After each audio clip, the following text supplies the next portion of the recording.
Beberapa waktu lalu Paus Fransiskus mengingatkan para imam untuk tidak berkhotbah panjang, nanti membuat umat ngantuk. Apalagi mereka yang nonton bola tadi malam dan jagoannya kalah nanti tambah ngantuk. Jadi saya khotbahnya homilinya pendek saja. Ibu bapak, saudara-saudari umat Allah yang terkasih, kita semua mungkin pernah mengalami pengalaman ditolak ya. Mungkin sebagai seorang pemimpin atau ketua rukun, sebagai pimpinan di paroki, TPP, ataupun juga di lingkungan kerja, lingkungan studi, kita mengalami pengalaman-pengalaman ditolak. Entah karena iman kita, entah karena hal-hal yang lain membuat kita mengalami ditolak. Pengalaman ditolak senantiasa meninggalkan luka, sehingga membuat orang mungkin kehilangan semangat dalam tugas pelayanannya.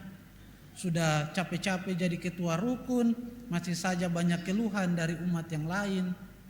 Sudah capek-capek melayani di gereja, masih dibicarakan sana sini dan sebagainya, membuat orang kemudian hilang semangat, kemudian tidak mau terlibat lagi dalam kehidupan gereja misalnya, dan hal-hal yang lain lagi.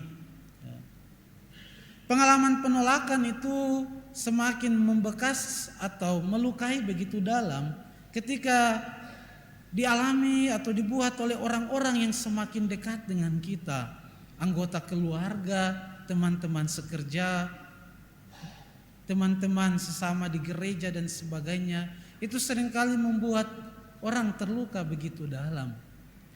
Dalam konteks inilah kita bisa memahami, mengerti apa yang dialami Yesus juga. Ketika dia sudah kembali ke kampung asalnya, kepada orang-orang sekampungnya, dan ditolak orang-orang yang mengenalnya.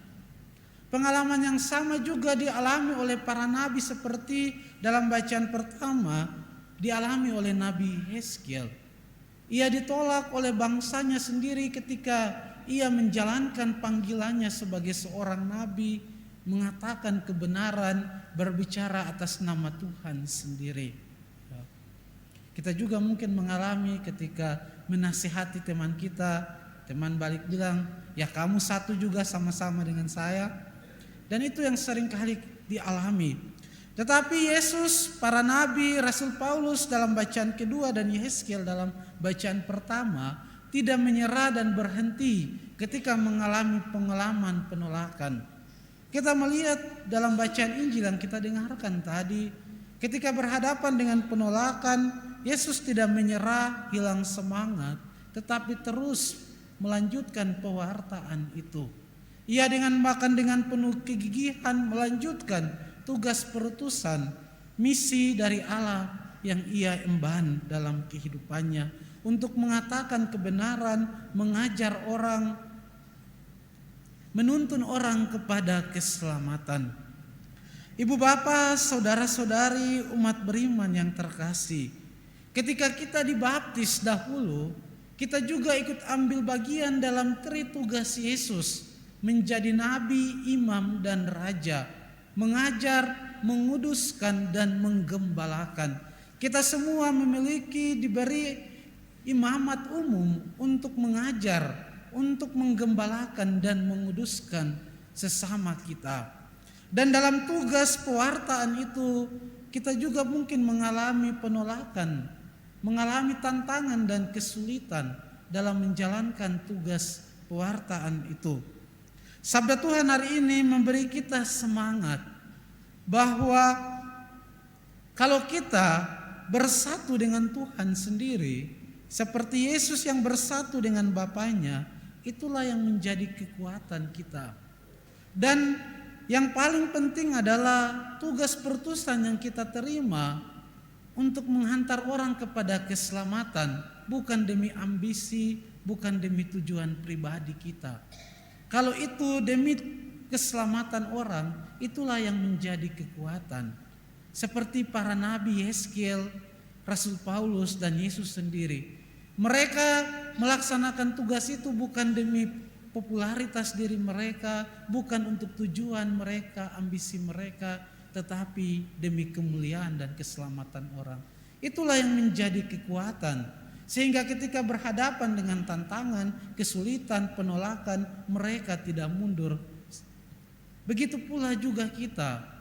Kita hilang semangat, putus asa, mungkin karena bukan demi kebaikan orang lain, tetapi demi kepentingan kita sendiri. Maka itu Yesus tergantung di kayu salib demi keselamatan kita, maka ia memilih jalan salib. Maka mari semoga sabda Tuhan hari ini meneguhkan kita.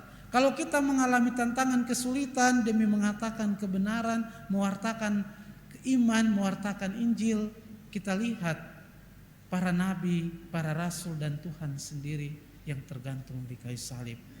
Tetapi yang kedua juga, pengalaman penolakan, tantangan itu sebenarnya diperlukan dalam tugas kita supaya mematangkan dan mendewasakan kita. Seperti yang dialami oleh Yesus dan para nabi. Mari kita mohon rahmat Tuhan dalam Ekaristi ini.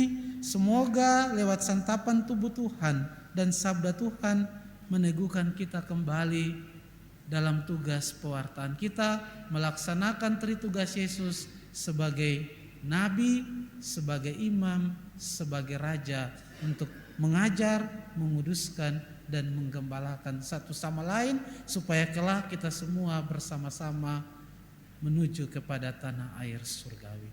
Tuhan memberkati kita.